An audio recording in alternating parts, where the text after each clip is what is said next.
Syariah di cabang ini. Kami datang sesuai dengan surat tugas audit, yaitu nomor 15 STAUED 9/2025.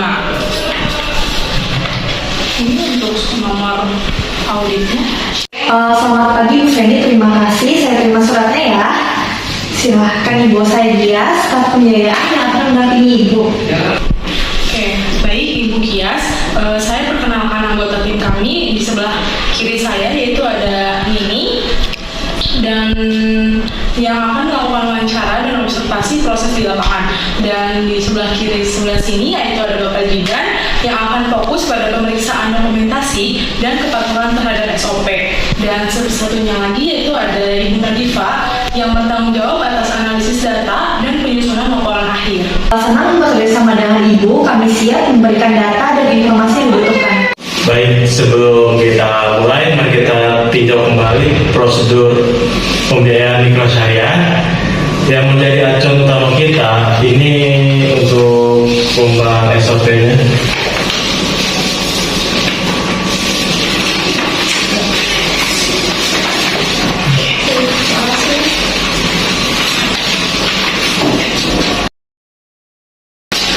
Oke, betul Bapak Jidan. Nah, poin krusial yang harus kita pastikan ini adalah kepatuhan, yaitu kewajiban verifikasi lapangan sebelum atau setiap persetujuan pembiayaan tanpa terkecuali. Dan dari sisi kelengkapan dokumen ini, kita harus memastikan bahwa dokumen analisis kelayakan usaha ini yang dilampirkan itu benar-benar mencakup seluruh kriteria penilaian risiko. Seperti di lampiran B, boleh dilihat. Nah, banyak dari kasus nasabah ini tidak lengkap dan hanya sekedar formalitas saja, gitu. Oke, tepat sekali. Fokus kita di sini adalah memastikan tidak adanya penyimpangan. Ingat, risiko yang tidak termitigasi di awal akan berdampak besar pada NPF, yaitu Bapak Jidan, Anda siapkan checklist kepatuhan dokumen. Ini pastikan pertanyaan wawancara Anda mencakup alur proses kerja harian, dan kita akan mulai sekarang.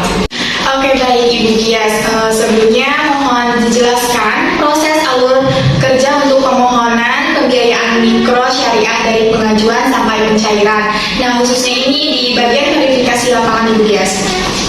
Tentu Bu Nini, setelah menerima berkas, kami melakukan verifikasi awal, tapi jujur Ibu, karena target yang ketat dan keterbatasan staf di lapangan, verifikasi lapangan seringkali ditiadakan.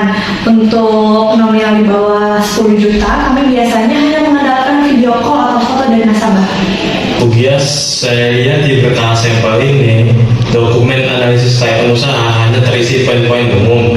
Data harus khas, misalnya tidak ada yang bertentangan dengan SOP kita. Itu memang sering terjadi Pak. Kadang kami mengejar target, jadi pengisian data, analisis kelayakan usaha ini itu disederhanakan. Kami anggap kalau nominalnya kecil, resikonya bisa ditoleransi Pak. Nah, Bu Gias, ini di beberapa formulir persetujuan ini ada tanda tangan yang tertera nama Anda. Namun di berkas kepegawaian Anda, kewenangan formal Anda hanya sebatas staf saja, bukan penyetuju. Apakah Anda sering menandatangani surat-surat ini atas nama atasan? Ya Ibu, karena kepimpinan cabang ini sedang dinas di luar atau cuti, agar proses tidak terhenti, pimpinan menginstruksikan saya untuk mengirim tanda tangan beliau. Itu hanya membantu kelancaran proses saja. Oke, baik. Terima kasih Ibu Gias atas jawabannya. Oke, baik. Bagaimana hasil sementara kalian? Semua temuan mengarah pada ketidakpatuhan yang signifikan? Saya menemukan 7 dari 10 sampel pembiayaan tidak memiliki bukti verifikasi lapangan. Data hampir semuanya tidak lengkap. Ini pelanggaran SOP yang sistematik.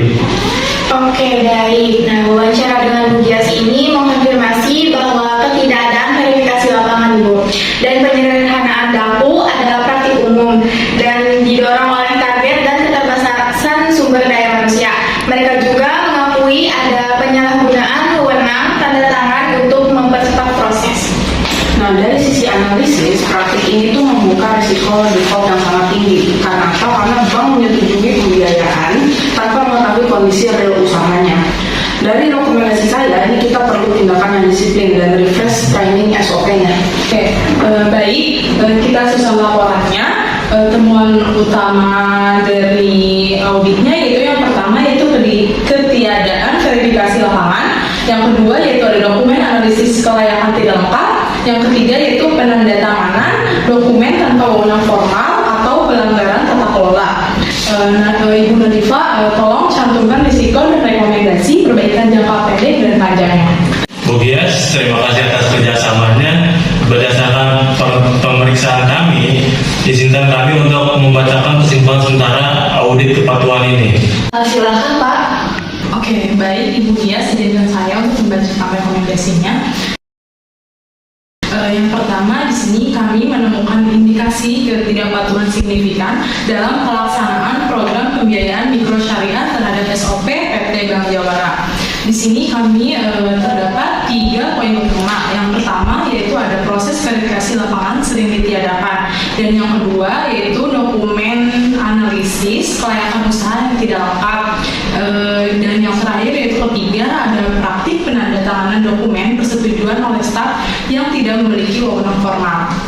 Dan di sini kami ada saran perbaikan yaitu untuk merekomendasikannya, yaitu yang pertama penguatan kontrol, di mana pemimpin cabang harus memastikan verifikasi lapangan wajib dilaksanakan dan didokumentasikan. Yang kedua yaitu ada pelatihan ulang, segera lakukan pelatihan ulang bagi seluruh account officer mengenai pengisian daku yang komprehensif. Dan yang ketiga yaitu tindakan disiplin, hentikan segera praktik penandatanganan bagi di luar wewenang dan terapkan sanksi sesuai ketentuan.